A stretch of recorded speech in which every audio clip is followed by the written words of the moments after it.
of Africa. Nigeria we want. For the land. Where's Nigeria? The Nigeria we want. With Vicky O Yemi Osinbajo. Wale Olaito. Everything what shuku. The Nigeria we want. Where's Nigeria? On Vicky O Show every Saturday.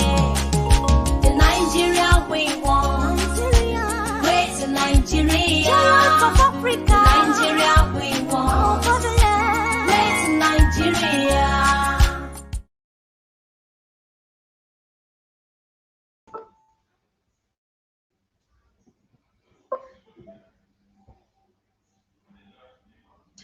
Hello, good evening, everybody. This is Dr. Vicky Osinbajo. Welcome to our show, The Nigeria We Want on Vicky O Show. This evening, we have our guest, our honorable guest, Mr. Remi Adebayo, amongst us, the panelists. So I will be welcoming him onto the show shortly. But before I do, I would like to appreciate our sponsor, Provision GSH Plus. They are our sponsor for today's show. Just check them out. How is your energy? Do you struggle with having restful sleep? How is your immune system? Do you struggle with stress, concentration, and mental fatigue? GSH Plus is your answer.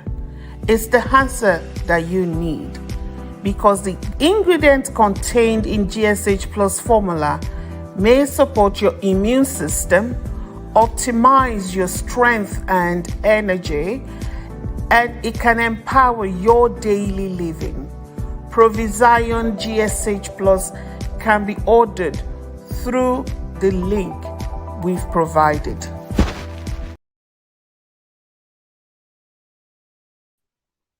That is about Provision GSH Plus. They are our sponsor. Please, if you need to order, just send us an email, vikioshow@gmail.com.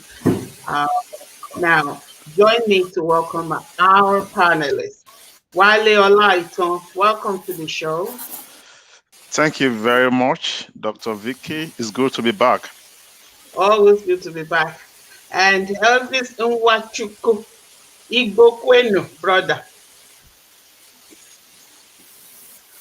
We can hear you. Yeah, hi, Vicky. Good evening, Wale. We're fine, though. Hello, Elvis. You can't hear me? Yeah, we can hear you now. Now we can hear you.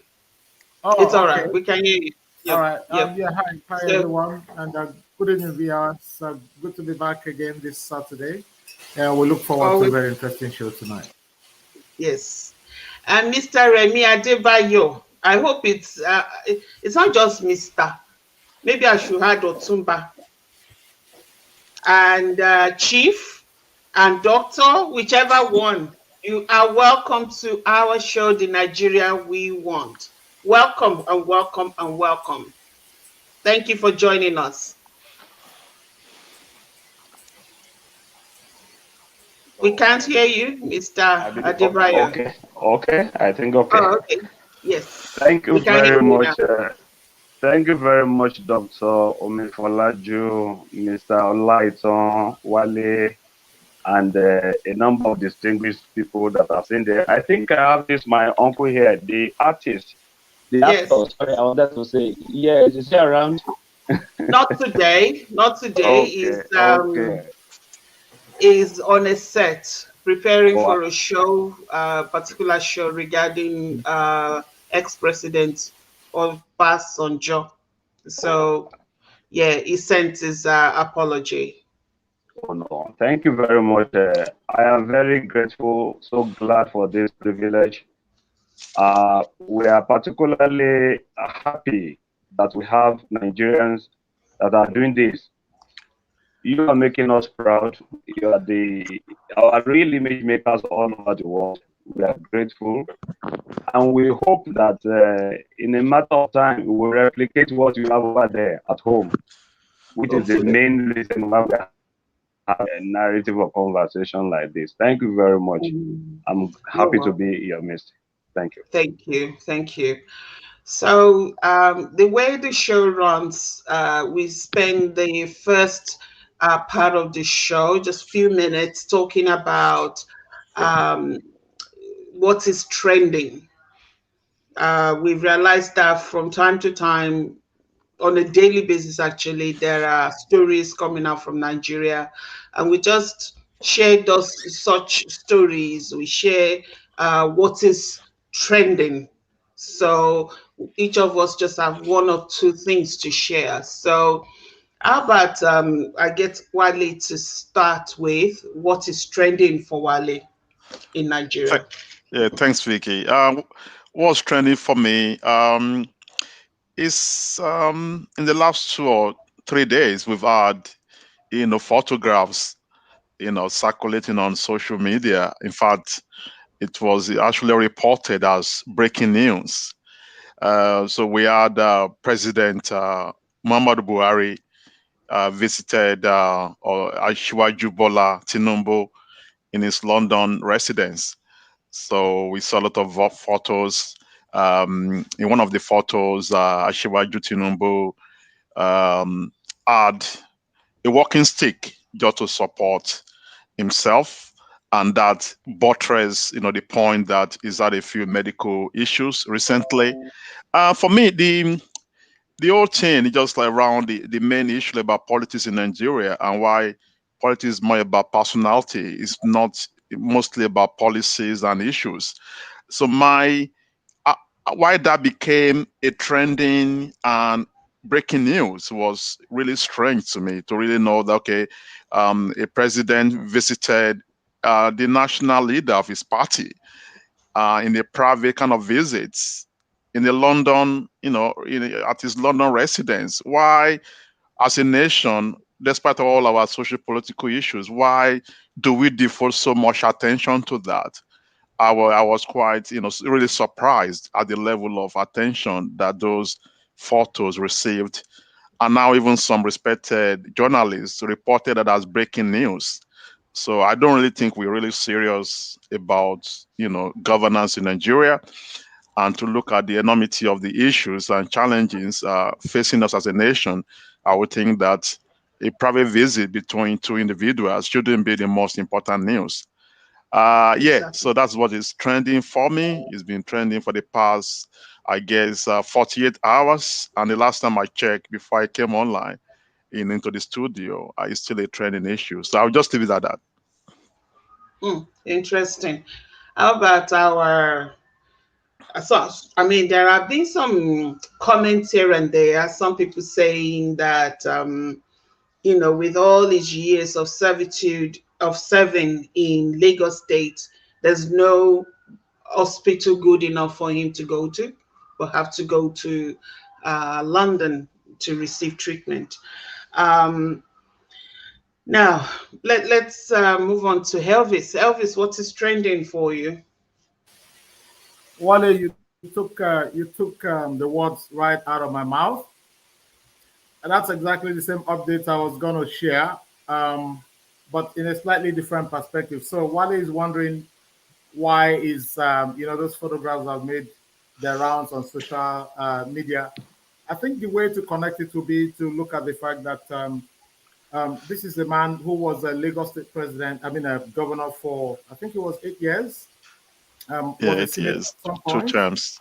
Um, and then you know he he falls ill and has to travel overseas to get medical help. So that's I think that's the point where people are coming in from with those photographs we're looking at. And another thing is what really aces it for me is the fact that the president who went to visit him in his private home in London also was on a medical tourism.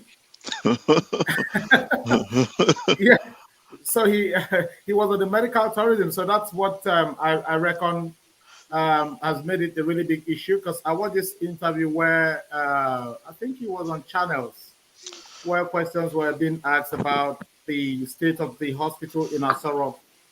And the president's media man couldn't, there was really nothing to take out of that interview to explain exactly what's happening with the hospital in Asarok that is meant to be taking care of somebody like the president. So yeah, that's the connection for me, Wale, and that's why I think it's making the rounds. I mean, our hospital, the health sector has gone comatose, and is nothing honestly to write home about. And that's why I think the news has made the rounds, and the pictures are all over the place. The president, the leader of the party, and the president, having a rendezvous in London only because they're on medical tourism. Yeah. They call them old boys, what did they call them? Old Boys Association, London Boys Association, Hospital Boys Association, or something like that. Nigerian youth, lazy youth. They always have names for everything. So it's quite interesting. It is interesting that that's the situation we find ourselves. But we need to look at it deeper than joking around. I mean, there have been lots and lots of jokes around this. It's more than what we should be joking about. Somebody actually said Tinubu ruled for almost over 22 years in Lagos State, and we cannot say there's one hospital that he could have gone to receive treatment for whatever he's receiving treatment for. That's sad. That's very, very sad.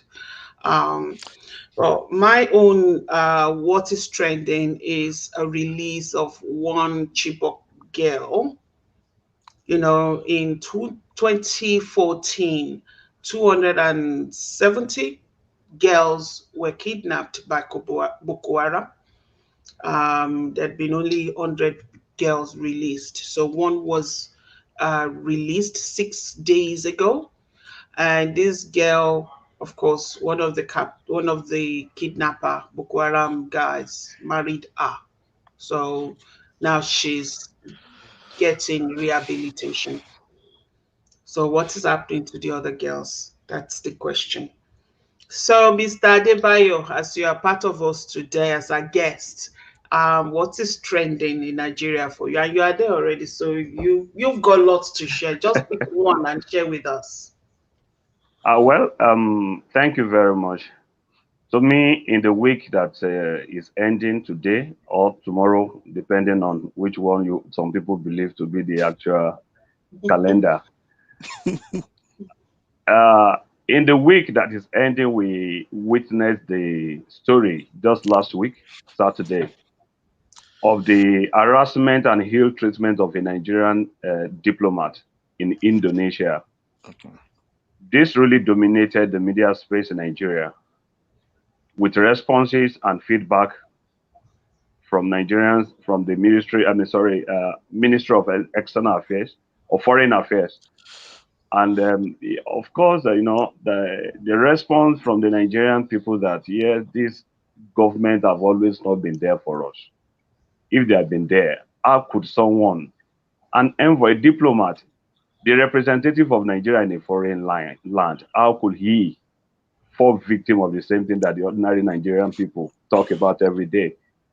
Yes, the Indonesian authorities offered some apologies that were not accepted by the government. And I can see the federal government through the ministry demanding for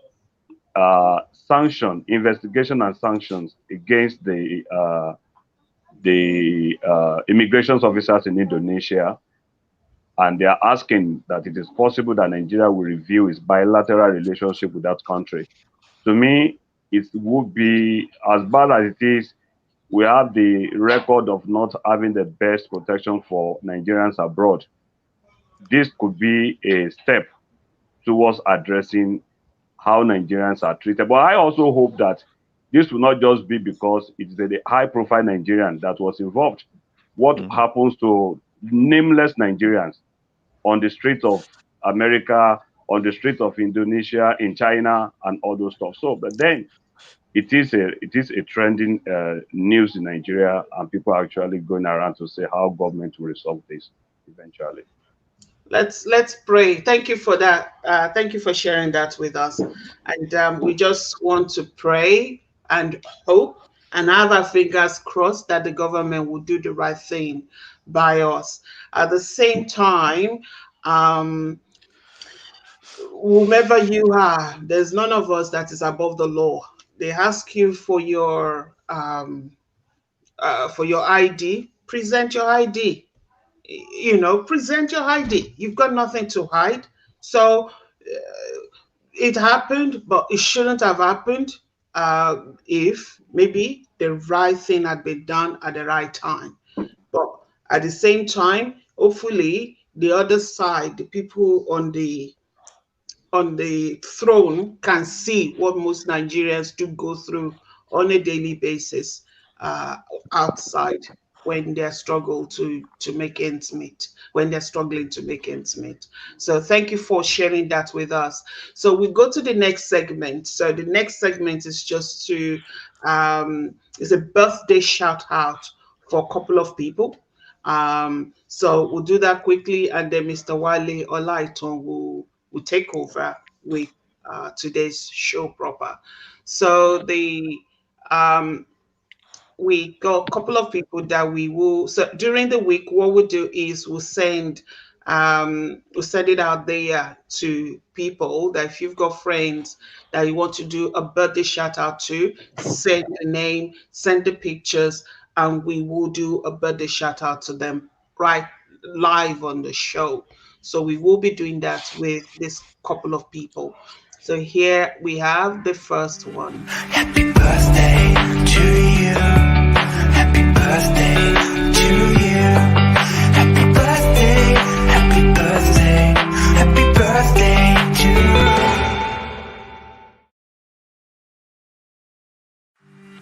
Happy birthday to you. Happy birthday to you. Happy birthday, happy birthday, happy birthday to you. Happy birthday to you. Happy birthday to you. Happy birthday, happy birthday, happy birthday.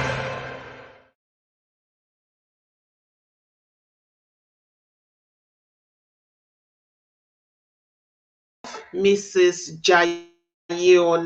Yemisi Jayola, to our wonderful friends. So, Mr. Wale Olaiton, it's your turn to take over the baton. Thank you very much, and happy birthday to the beautiful ladies that just celebrated their birthdays. Welcome to the show again. Tonight we're talking about, our topic is Youth Earnestly Ask for Osinbajo's Presidency. Are these calls patriotic or sycophancy? We're used to sycophancy in our part of the world, and also political opportunism. But specifically tonight, we have Mr. Remi Adebayo. Mr. Remi Adebayo is the National Publicity Secretary of a grassroots organization called Osinbajo Grassroots Organization. We don't want to cast aspersion on anyone, and that's why I said we're going to call Mr. Adebayo to come and address us and tell us why his organization is embarking on this campaign. Again, welcome to the program. Just to get straight to the discussion, can you please tell us about yourself and your organization, the Osinbajo Grassroots Organization, Mr. Adebayo? Thank you very much. Again, good afternoon from Nigeria. My name is Remi Adebayo. I am a reporter. I am a public interest commentator. I am also a graphic artist. I'm a farmer as well. I do almost everything. But basically, I report for Nigeria. What I practice is actually journalism. And of course, I participate also in public advocacy. I lead an organization that is called Accountable Leadership for Better Nigeria Initiative, ALBNI. So that is all about me. I'm an adult I'm an adult, married. I have my kids here. I'm based there in Abuja. The Osinbajo Grassroots Organization is a platform of Nigerians. Mostly, it has a large population of Nigerian youths. We brought ourselves together on a platform after identifying, after narrowing down our thoughts and celebration of a man, Professor Yemi Osinbajo, the Vice President of Nigeria. We did not come to this because Professor Osinbajo is the Vice President of Nigeria. We have had public officials. We still have a number of them scattered around the country. We have not come to the choice of Professor Osinbajo because he has a deep pocket. Those that are close to him will tell you that this man is very, very meticulous, is so prudent, is not a spender in the context of the regular Nigerian politician. But this man has been embraced by the OGO because we have seen in him some measures of competence, some measure of intellectual engagement, some measure of performance. We believe that is a very, very, in the real sense of it, is a kind of a professional and technocrat in government. And in different fora where he has had the opportunity to engage with the Nigerian people, or even those that are not, you can be sure that he has a mind not just to articulate his thoughts about leadership, but he has proven it at several times. So that is what OGO, that is what we do. We see him as a mentor. We see him as a pathfinder. We see him as a leader, either because of maybe either in the service or not, but outside of politics. We believe in him and we choose on our own to celebrate him. So that is what we do at the Osinbajo Grassroots Organization. Thank you very much, Mr. Adebayo. I will come back to you later. So I'll go to Mr. Elvis Nwachukwu on this. During the week, I think This Day reported, there was a report, by This Day where they had photos of potential presidential aspirants for 2023. So if you ask me, the real 2023 race has really started.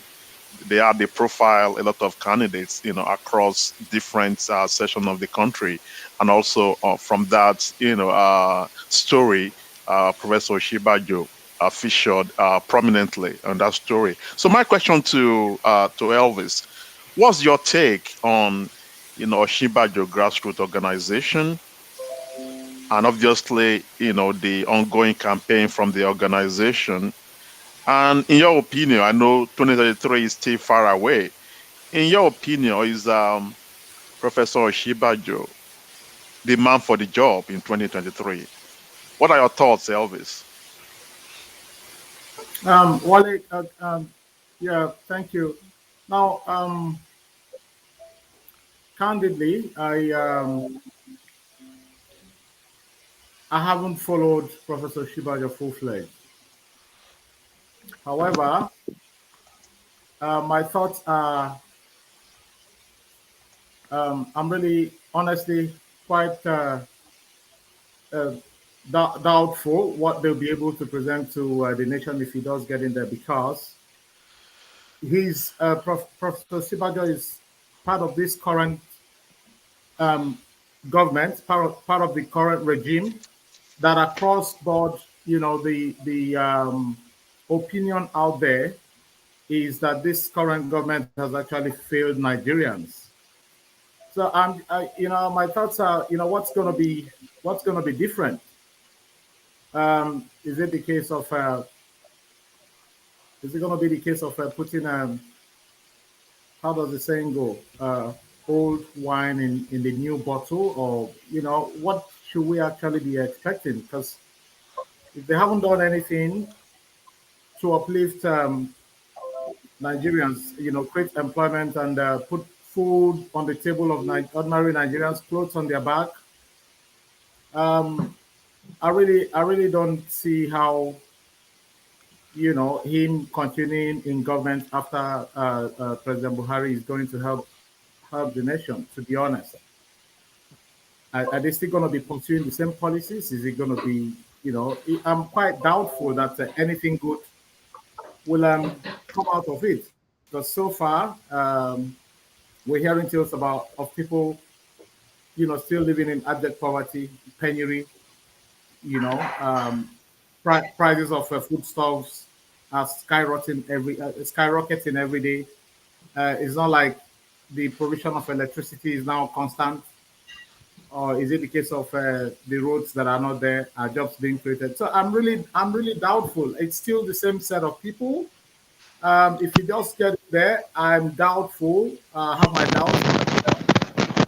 If I tell you I'm going to be expecting anything different, I'll be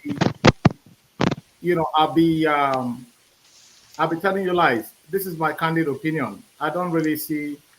I don't see anything good coming out of Nigerian politicians. And so far, yet my brother here has spoken.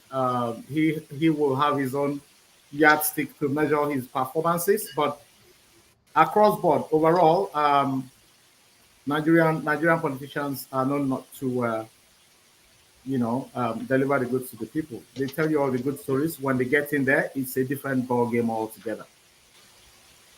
So I'm not expecting anything fantastic. Thank you so much, Elvis, for that frank, opinion. Mr. Adebayo, you have the opportunity to respond. So you can. Before Mr. Adebayo, I've got a question for Dr. Vicky, and then I will come back to you, Mr. Adebayo, with another question. Sure. In the course of that question, feel free to add whatever you really want to add. You got so okay. Are we? I think my Vicky has something to say, Wale. I think she has something to say. Okay, please go ahead. Yeah, please. I've got something to say. Elvis, actually, when I heard that question from Wale, that was my thought, actually, that what else can he offer?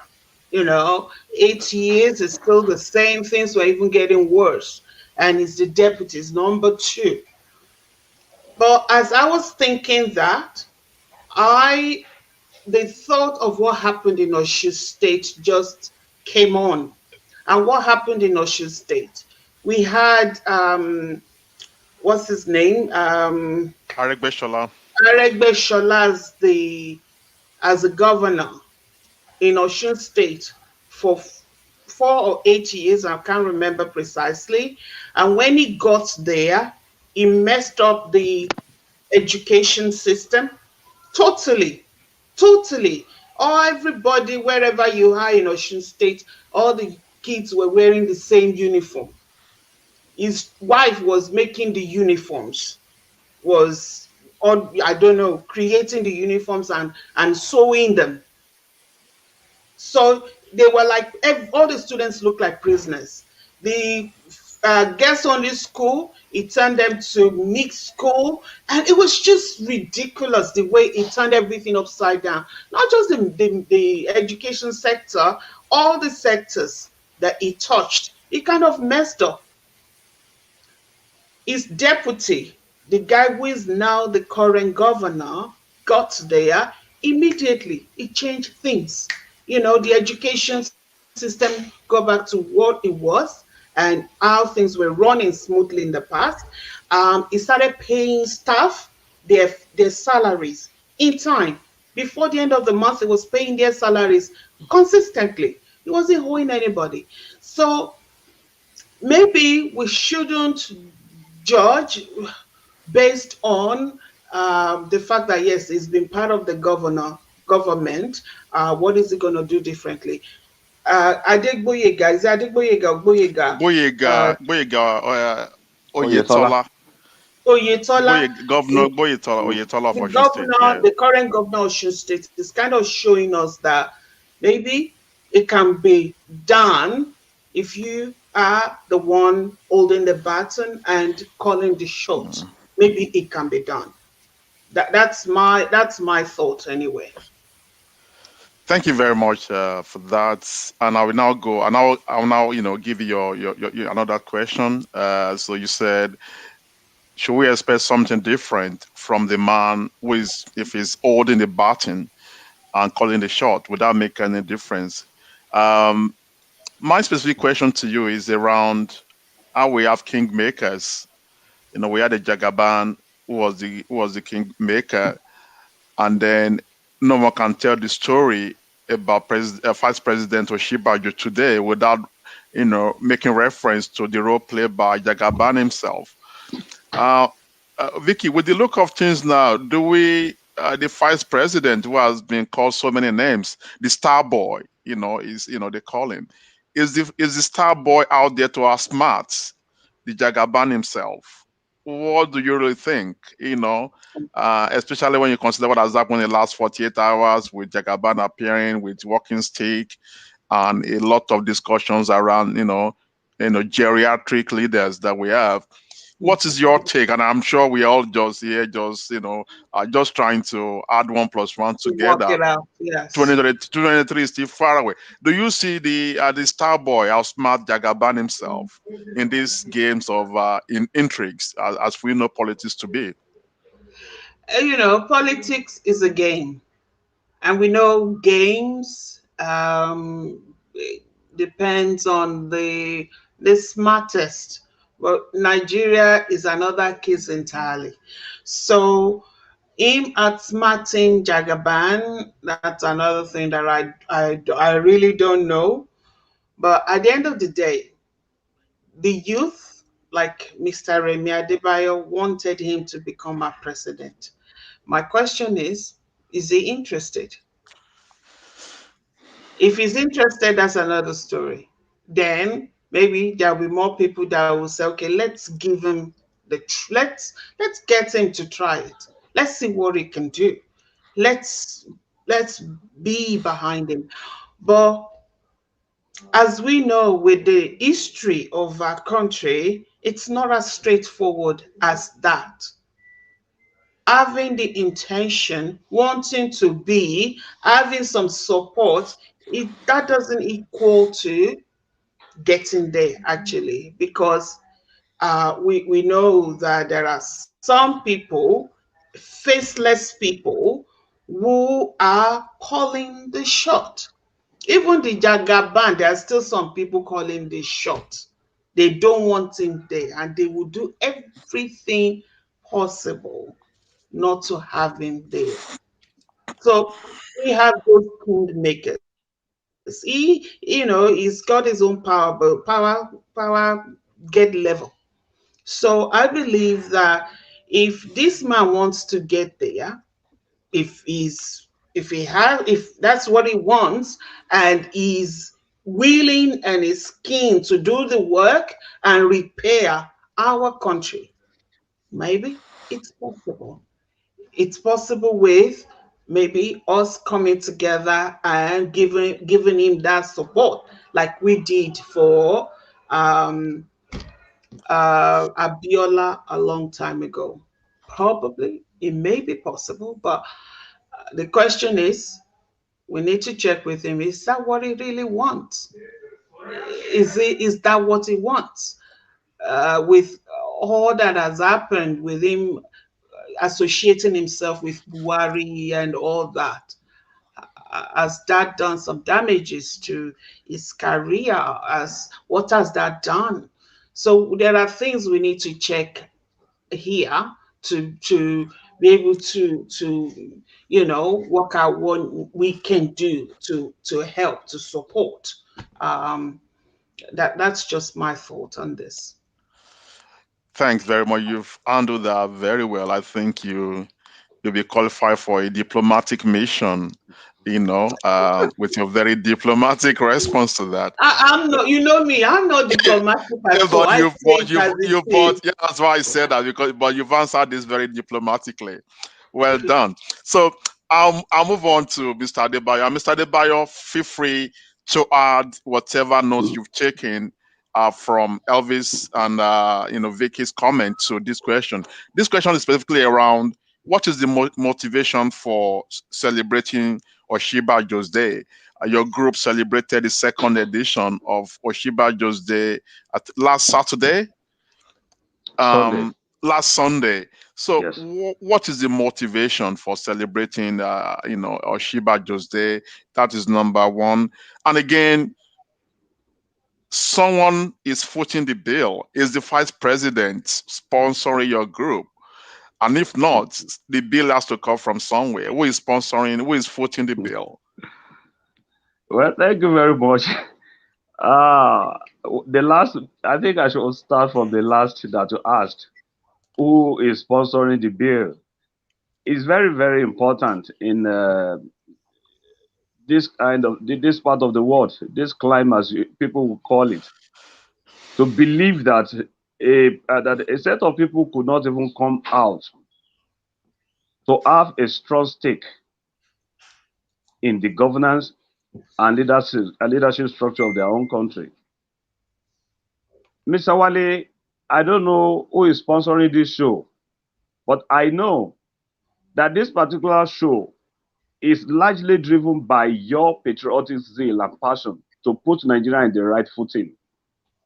You don't need an extra, big pocket money bags to come and do this.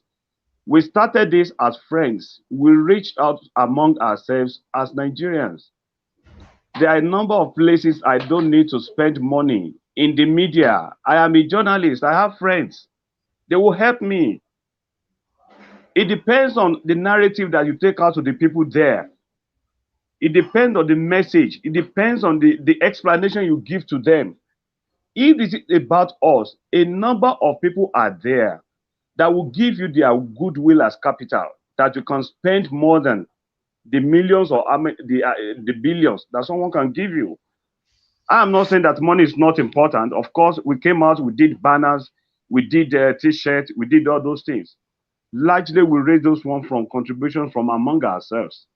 I have never seen the Vice President one-on-one. I've seen him as a reporter from a distance, but standing with him one by one, I don't know him. I'm sure he doesn't know me. I know him as my Vice President. The Vice President does not know that Remi Adebayo exists. I doubt if he does.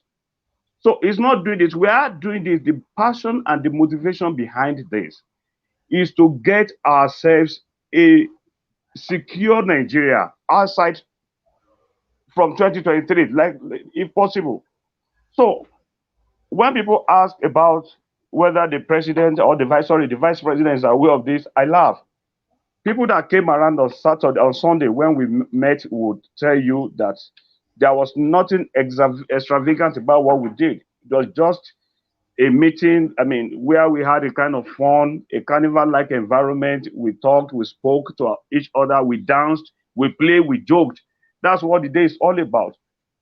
And we did that because of the man, because you are asking me what is specific about celebrating an Osinbajo in his day. When you called me, I was supposed to bring that up, but you are the one that actually first had to go and use his his nickname, Star Boy. Professor Osinbajo did not end Star Boy because maybe he wanted to impress anybody. This is a man that had been given the opportunity before. In the days that he had the reins of governance in lieu of his boss, the principal, when he was in one of the medical trips abroad, Osinbajo justified that he actually has the capacity, the fairness, the broadness of mind, the availability to run Nigeria.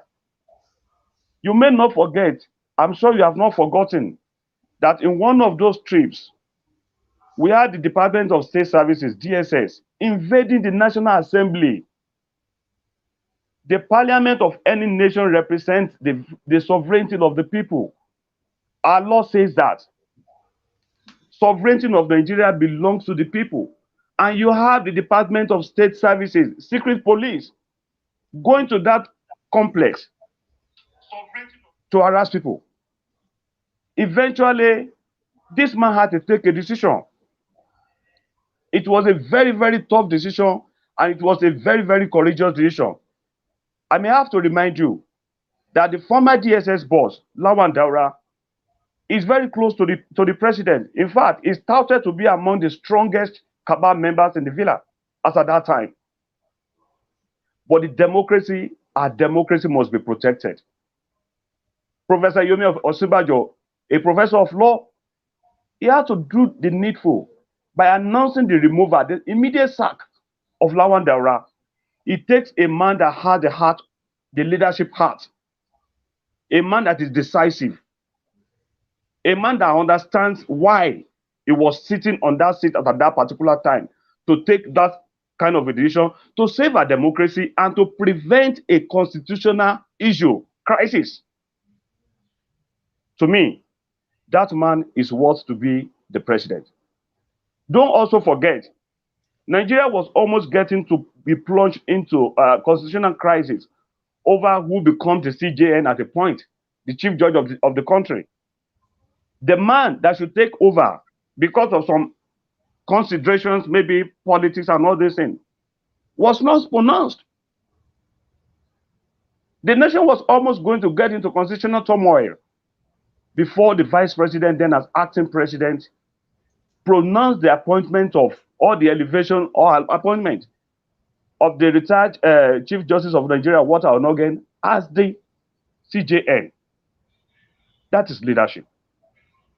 I don't know if I can respond to Mr. Elvis now. Mr. Elvis Iwachuku, am I permitted to go to that place? Yeah. Good. Yeah, please, so that we can keep the the discussion, the flow of that discussion. Okay, please. I would like to respond to him very, very briefly. Mr. Elvis, you raised a very, very fantastic point. Personally, I've raised that before in different engagement as a civil society person. Why would an Osinbajo, a professor of law, a pastor, a senior advocate of Nigeria, would be on that particular seat, on that particular ticket as vice president, and he could not do much? Mr. Elvis, I believe that you agree with me that every individual has what they can call their individual differences and leadership styles. Nigerians are by themselves, they have aggregated the time that the president is around, and each time that Professor Osinbajo had the opportunity to lead the country. The president is okay, it's fine, but he has his own method. He believes in certain styles of leadership. And of course, the Nigerian constitution is very, very explicit. When people say, why is Osinbajo not fighting? What can an Osinbajo do? As a vice president, his job is clearly defined in the Constitution Act when delegated by the president. That's the fact. An Osinbajo can only advise his principal. He can offer the suggestion at the level of the Federal Executive Council. Beyond the issue of finance and programs, the perception of government matters. It depends on who is running the government. And I can tell you that as the head of National Economic Council, this man has brought some fantastic innovations into the economy. He was the brain behind the national, National Social Insurance Investment Program. The Anchors Bra program of this government is running, where almost about 3 million Nigerians are benefited. We know all these things. There are some infrastructure that they are doing. But one thing has diminished all this, and that is the problem of insecurity. We are not shying away from it. It's the truth. For me, the last time I traveled by road from Ibadan, Oyo State to Abuja, it was like one was going on a suicide mission. It is true it's happening, but the truth is that we will always have challenges around leadership. But how we solve that in the days to come will now determine on who we have seen or who we view is best position or best experience to do that. We don't have a problem with somebody like the Jagaban or other people that are aspiring to come. This is a democracy. All of them are legitimately qualified to aspire. That's what the law says. and nobody is going to stiffen the environment and the atmosphere against each other. But to us, having examined what has happened, having examined the last 6 years, having seen the lapses and gaps that are existing in the current leadership, it will take someone of that dynamism and understanding, someone who has experienced it, who will believe that by age, by profession, by competence, by capacity, can run this. And if that fellow is still within the system, I don't think we should sacrifice him because we believe that this is not running well. I love what Dr. Vicky said the other time. In fact, Governor Gboyega Oyetola was Aregbesol's chief of staff, not even deputy. They were very close. You know, a chief of staff is someone that's almost the engine room of the government. Yet they had slightly different approach to government, and immediately it came in, the narrative changed in Osun State. I believe that if Nigerians can further interrogate all these attributes of the vice president that we are pushing forward, I think we should be able to give that opportunity to say, please, you are part of the rot. You have seen what happened in these 8 years that you have been with this president. Please go in there and correct them for us. That's what we believe. Thank you, Mr. Adebayo, for that elaborate, response. I'll get back to Elvis now, and specifically quoting from what you said. What can he do? What can a vice president? What can he do? In the kind of democracy that we currently live, if you are in a government, no matter your position, if there's a consensus that things are not going on well in that government, in terms of the direction of the government, or in terms of leadership, security challenges and what have you, there's something called resignation. That is always an option for leaders in that position, especially leaders that pride themselves on their integrity. Elvis, what is your take in response to Mr. Adebayo, specifically around what can he do if he has been part of this government? And I think we're all on the same page that this government, to a large extent, has failed the Nigerian people. Then if we have the number 2 person in that government trying to, aspiring to take over from there, is it not logical to ask that what has it done to prove that he's actually a man of integrity, as we are made to believe?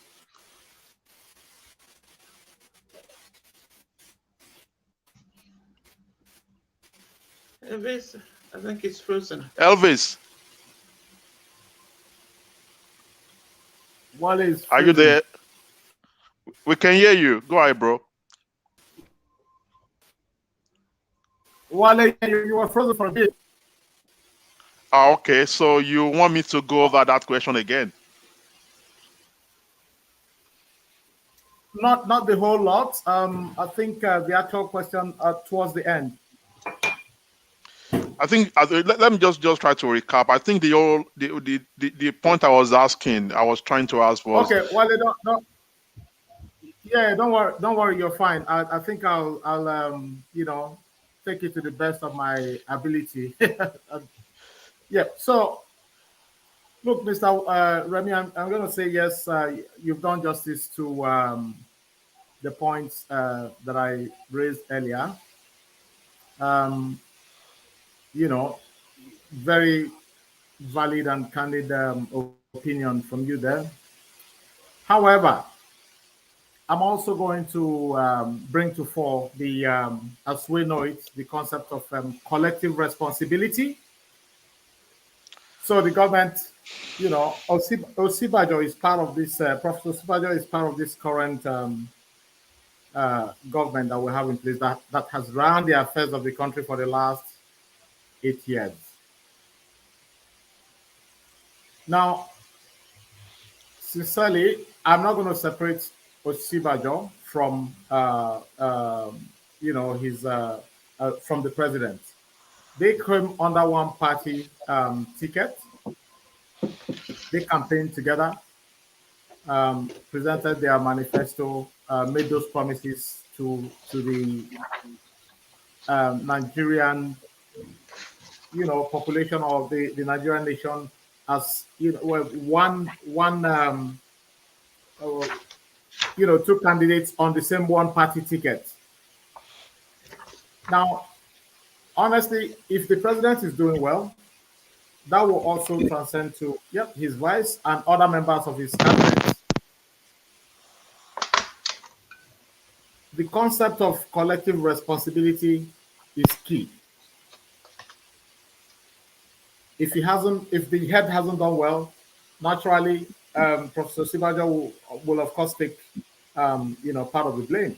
Now, the instances you have mentioned, I don't know how because some cases come to fore, and because of public uproar, honestly, you will be compelled to deal with that situation or be seen to be dealing with that situation judiciously. I'll give you an example. The case of Abba Kyari that we had, only a few weeks ago.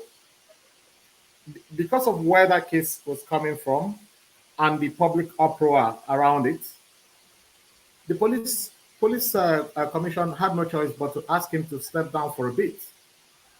We also know that it would have been possible in Nigeria, the setting that we know, if it happened maybe in another way, there's a possibility that it could also have been covered up.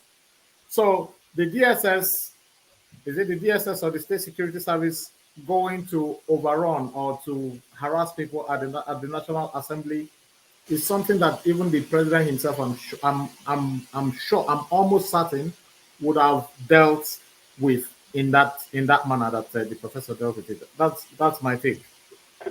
But if these are the yardstick, some of the yardstick to measure and to conclude that he's the right man for the job, well, yep, you're entitled to that opinion, but I think it goes beyond all of that. Even in the instance that has been given in Osun State, there's several indices to measure the success of a government.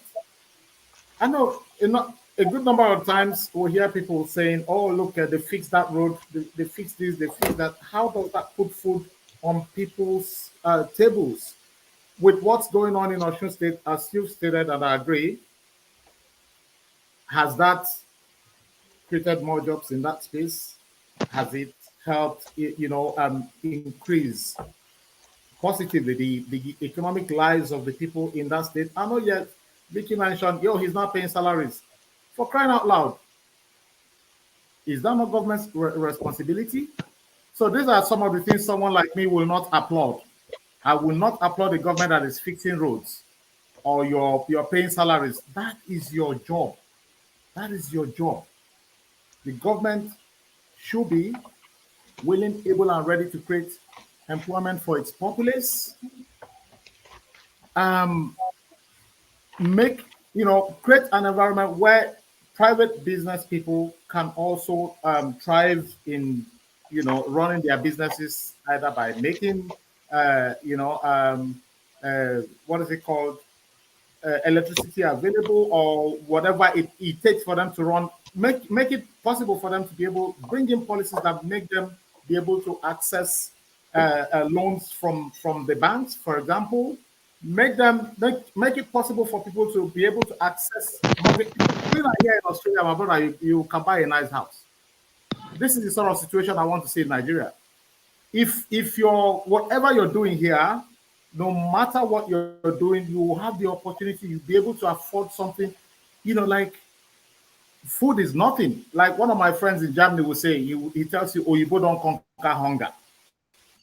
That is the situation that we want to see. We don't, him getting rid of someone in that space, and we want to see what have they done to improve the lots of the people. What are they going to do to create more employment, and reduce this poverty that we see all over the place. I understand the cost of petrol, the pump prices, going sky high. A bag of rice, how much is a bag of rice today? How much was it when they came in? he's a part of the government, that has brought this suffering on the people. And that's honestly, that's how I'm going to judge him, because he's part of the system that has created this whole mess for the country. Gladly you mentioned insecurity. I don't know what it is. Do they actually have the will to fix the problem? We mentioned it here on several occasions, and I'm not going to go back to it. I know the government, if they mean well, can actually take care of the insecurity problem we have in. I don't know what it is that they do not want to attack this headlong and fix the problem. So as long as he's there, he's part of that system. And when I'm seeing a government, I'm not seeing Professor Osinbajo as one individual, and what is it called, the president as another. They came on one ticket. It's the PDP. I mean, is it the APC? APC, Wale, correct? It's the APC. Yeah, it's APC. Yeah. So it's one party, it's one ticket. And again, going back to the concept of collective responsibility, they're collectively responsible for the government either succeeding or failing. And that's my thing. That's the way I see it. He may come in tomorrow and do a better job. Well, only if tomorrow comes. But I'm going to judge. I'm going to make my assertion based on what I'm seeing today. So Wale, that's my response to that. They come together, bring this together. Whatever they're doing well, they're doing it together. Whatever is not going well, they should be collectively responsible for it as well. Well, thank you very much, Elvis, for that. Mr. Adebayo, I know I can see you are a reporter, you're a journalist, you're taking your notes. Please do. I will come back to you, in a few minutes, and then I'll ask you, questions, and you can respond together. I go now to Vicky. As a mentor, a coach, I'm sure you're very familiar with different leadership styles. So earlier we've spoken about, even in your home state of Osun, we've spoken about I can hear this echo again. These village people, they won't leave me alone. It's okay now. Okay, sorry. Yeah, we've spoken about the leadership style. Vicky, are you saying were you going to say you've muted me? Are the village people in my house? I just said it, you said it. So. Yes, as as a coach and a mentor, you're very familiar across different leadership styles. We've made reference to your home state of Osun with Governor Boyega Oyetola and his different leadership style compared to his predecessor. So, what's your take in general in terms of leadership styles, and how can we, in practical terms, the implication of that in our context in Nigeria, and how can that, in any shape or form, make any difference in terms of what Vice President Osinbajo can do presently and what he aspires to do, if he becomes the president? See, there are different leadership styles. I was actually researching on something earlier this morning, which is all about credibility and leadership. For you to say you have credibility and you want to lead and lead very well, people must believe your message. People cannot trust, if people can't trust the messenger, if they can't trust the words that comes out from your mouth, they will listen to your message. Your message will be lost to them. So it is very important that as leaders, we look at what we say. We are credible because whatever we say, we follow through. Now, one of the things that I've argued about and I've talked about here during our shows when we talk about Osinbajo and Buhari and all that, my own stand is that if I'm the vice president, and the way things have been going with this guy from day one, I mean, Wale was one of his strongest supporter. I supported Buhari. A lady in UK called Awolowo, what's her name again? Iyabode, Miriam. Miriam Yeah. supported Awolowo.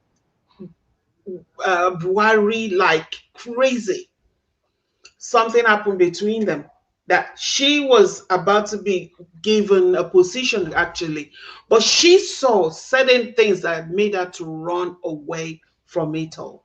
She went back to her UK and just settled down, JJ, and then she started speaking against the system. That is what I call integrity. That even though you've been in it, you've seen it all, but we've agreed that this is what we want to do. And if we get there, it's you're not doing what we agree to do, and you're not showing me that you're gonna do it. If I were him, I would have walked away.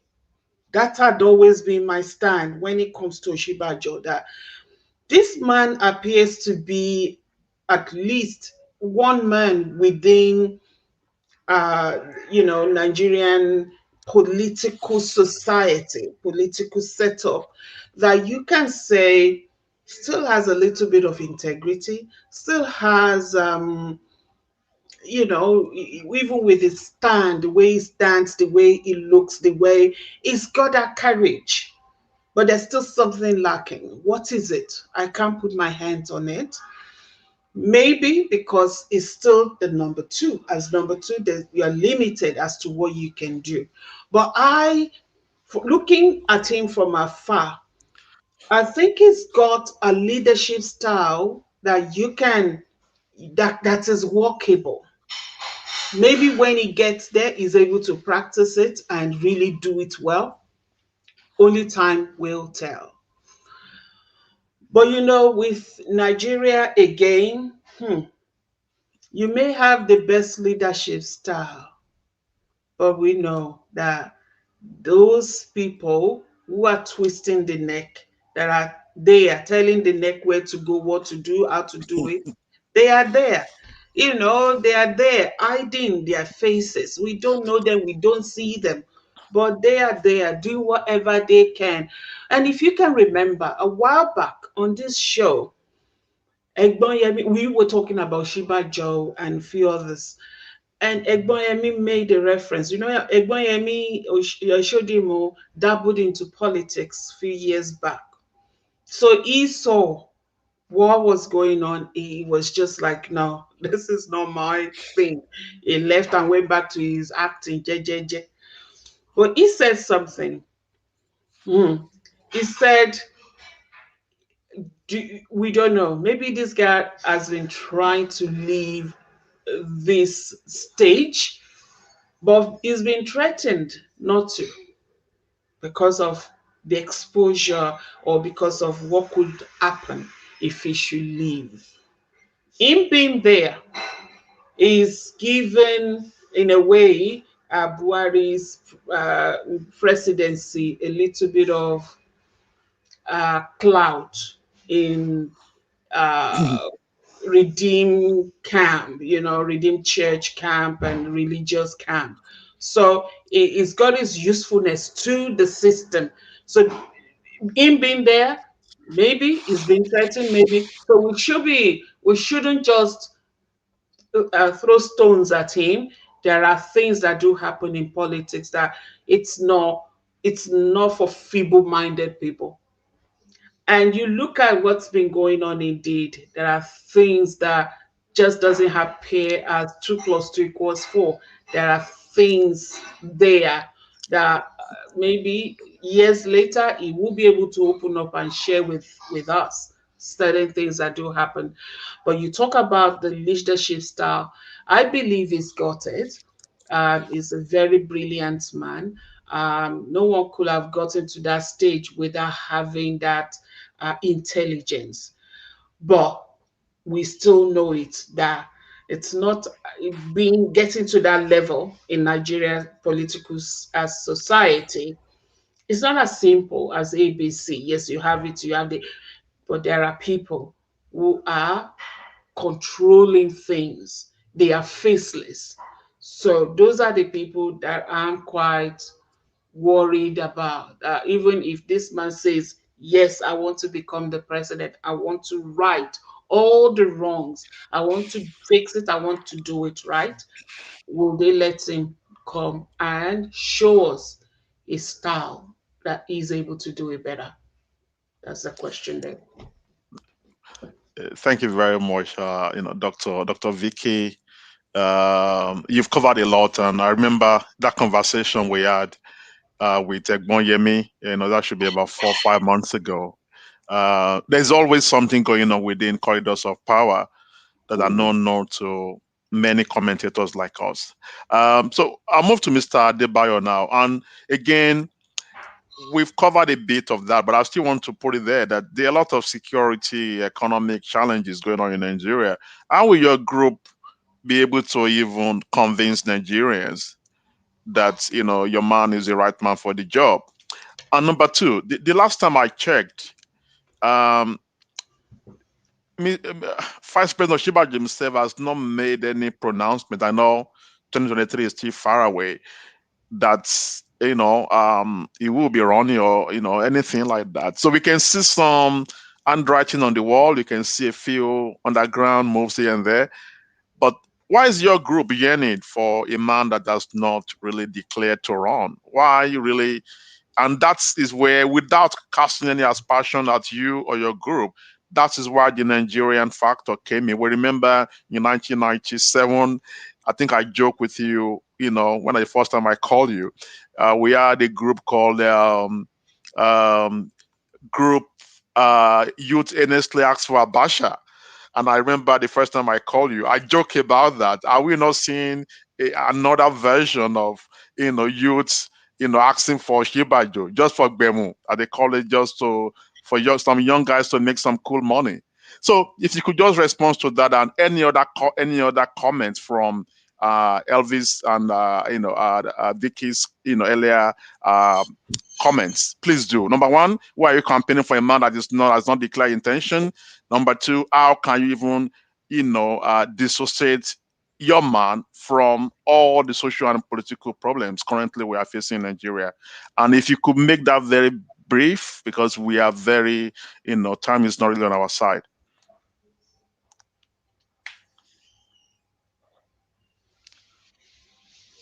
On mute, please. Okay, thank you. I think you can hear me now. Yes. Yeah. Okay. Thank you very much for this opportunity again. I heard Mr. Wachuku very, very clearly, very soundly. Government is about collective responsibility. Yes, it's like when you have a marriage, the man and the woman, it's the same family, but you have different individuals with different uniqueness. That's what happened in the government we are talking about. I'm not here going to talk for the government. I'm not Mr. Femi Adesina or Garba Shehu. But like I said the other time, yes, I said the other time that the Vice President, Professor Osinbajo, apart from being, as part of his office as the Vice President, is also that of coordinating the Economic Council of the federal government. If you want to be fair to this man, please go and check it. Go and try to check the volume of social investment that has happened under this government. Go and check the number of agric investment that they have actually done. Even during the COVID era, go and see a number of Nigerians that are benefiting from their household, relief or whatever that they are doing. They are doing much, but I agree with you. Like I said the other time, I agree with you totally that insecurity has diminished this. And these answers as to why we have food, rising cost of food in Nigeria. Me and you we are witnesses to how Boko Haram members went to a certain part of country. I can't remember the state in the northeast last year, and killed over 70 rice farmers in that state. A number of people have been pushed out of farms that could have produced food for us. Don't also forget that this administration at a point banned the importation of rice, foreign rice into this country. As I'm talking to you, I know a number of people that have benefited from the Anchor Boras program of this government that are either growing rice, growing corn, and certain other crops that are covered under that policy. They are doing it. I know. If you go to Kebbi State, you will see what is happening there. Look at the partnership between Lagos State and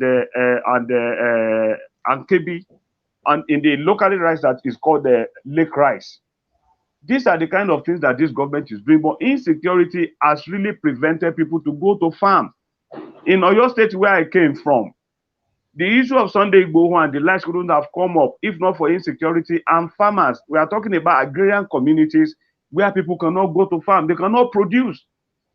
And this is where we are tasking this administration that, no, if you want to show us that you're actually doing anything, no matter how little, please work on insecurity. Let it come down. And in the number of some weeks now, I hope that this will continue. The military has been trying to bring down the spate of insecurity in Nigeria. And that is fact.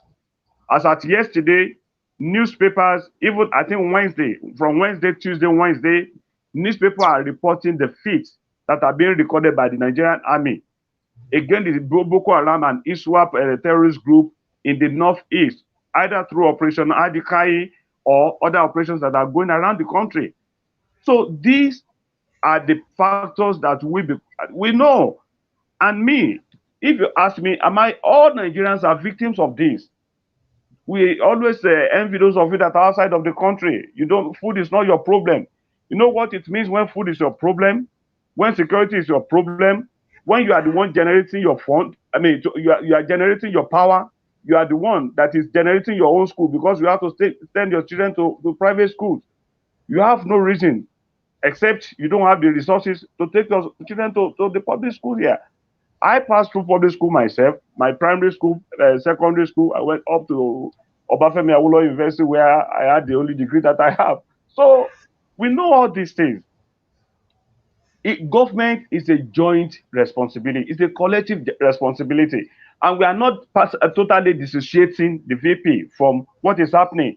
But the truth is that people have asked, why has he not resigned? And I ask, to what end is his resignation going to serve?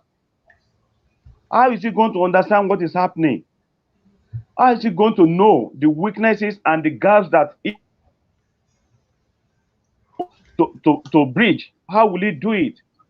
So he has not told us, like Mr. Wale said, he has not told us that he's going to run. We are the ones saying that, look, you have been part of this government for this far. You must have seen some gaps. You have seen what the law has to call lacuna. You have seen lacunas in government. How? We know that you have the capacity. We know that you could have seen differently. We don't want you to divide your government, fine. But after patiently waiting for May 29, 2023 to come, we feel that Nigerians should have a government that they can trust as their own. They can have a man in the medium and small and medium enterprises. This man has signed a lot of executive orders for business registration, for conduciveness and all those things to come into place. We know that things happen in other climes that are better than what we have here. I am not comfortable with what I experience on the daily basis here in Nigeria. But the truth is that we cannot afford to look away. One, we cannot bring a new fight to come and run Nigeria at this level. It starts to be someone who understands the system and who can have his way around it. We have a vice president that understands his constitutional limitations. And that is why we don't want a destructive, presidency that will become a combative environment where thoughts and policies that they even have, no matter how little that you have, will not be articulated or implemented. So those are the areas that we are looking at. So he has the right either to accept or not to accept. Assuming tomorrow the vice president says, oh, you guys, I don't know you, keep quiet, I'm not running. Yet we say, okay, thank you, Mr. VP. We understand that you are not rolling, but you will not still stop us from saying by next year, August 8th, we are still going to celebrate him because that's what we see in him. People have a number of things that maybe benchmark through which they will aggregate or measure governance. I am part of them. I must be. I'm very, very much concerned about the education, healthcare, road infrastructure, and all these things. Some of them are coming up. The last time I traveled to the southwest, I had to travel on Lagos about the expressway. I was marveled at what I saw. So they are doing little that they can do. I'm not saying that they are doing fantastically well. They are not at the peak of their competence or their promises that they made to Nigerians. But to me, I don't think that the resignation, okay, they say in the security intelligence community, it is only mostly when something happens that you know the number of occurrences that you have. But at the intelligence level, at the back end, where we don't have the information of certain things that were prevented, it looks as if they are not doing anything or we are not doing anything. So if Professor Yemi Osinbajo today decides to leave government by resignation, me and you do not know what he has saved that we do not even understand behind door. Like Dr. Vicky said the other time, politics is so complex. It is the Buhari administration, a joint ticket with his running mate, now vice president. We quite understand that one, but we believe sincerely that they have different unique potentials around leadership and about governance. And that led to the idea or the narrative that later came to birth the appellation of calling him the star boy. He has proven it. He's the man that is at home with everybody, whether you are in the PDP, whether you are the APC. I'm not a candidate member of any political party. I've never done that in my life. I supported people based on what I feel about them. Lose, win, it's not important. I don't do anything for money. And as an organization, we are not doing this for money. We have successful people in their own right there. People that are not begging. My convener is a successful businessman. He knows when to put his $1 because he said this is what I believe in. We all want a better society. We want a better nation for ourselves. We may not achieve the Eldorado in our generation, but at least our children should be able to have something that they want to fall back on tomorrow. I've always said it. I have early in my life desired, sincerely, to live outside of the country. But I'm not living outside of the country today.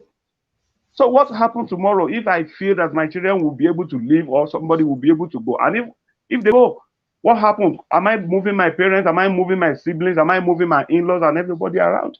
So this passion must come from us. It is for us to say, well, this is what we see. It is for the political system and the Nigerian people to say, yes, this is what we want. If they don't want him, he can even go to an election and lose the election.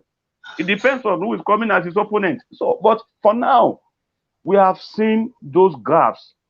We have seen those weaknesses. And we feel that this man is experienced enough and he has gathered enough to be trusted with the fate of Nigeria from 2023 in Nigeria, if Nigerians think so. Thank you very, very much, Mr. Adebayo. You've made your points. You've made them, strong. You've made solid, strong points. And I believe our viewers out there, watching this program, they will make up their minds in terms of what you've said. And I hope that, we will have the opportunity again to have you on the program or to have any member from your group, as we approach 2023. Because of time, we go to the last segment of the program. We call it, the final words. So the final words of, I'll give you 30 seconds, Mr. Adebayo. Your final words. Thank you very much. My final word is for the Nigerians to continue to believe in their nation, to decisively commit themselves to the leadership, recruitment process. If we stand aloof and we allow politicians to dictate solely to us, we will be left out and we'll lose out eventually. Let us all be engaged. Thank you very much. Mr. Elvis Nwachukwu.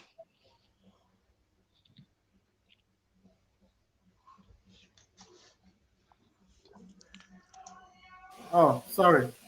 I was on mute.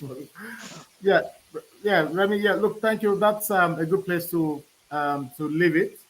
I'll just my last words will be, I wish you all the best with your endeavors. Some of the questions or the issues we have raised tonight are probably issues you'll be confronted with when you go out there and try to sell your preferred candidate.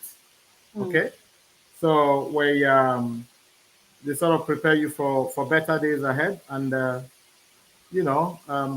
wish you all the best in all your endeavors, and for Nigerians, let the best man win when the time comes. That's it. Thank you very much. And we hand over the baton to Dr. Vicky Omifolaji to close the show for tonight. Thank you all. Thank you, Wale, and thank you, Elvis. Mr. Remi Adebayo, we appreciate you so much for coming onto the show and for being vocal and, talking to us about your candidate. And we pray for the best. We hope for the best. And yes, you said something. The three of us here, we live in Melbourne, in Australia, but we have children. My kids want to go and visit Nigeria and just enjoy Nigeria. These are kids that were born here. I want them to have Nigeria to go back to take their children to go and have holiday at. I don't want them to be lost.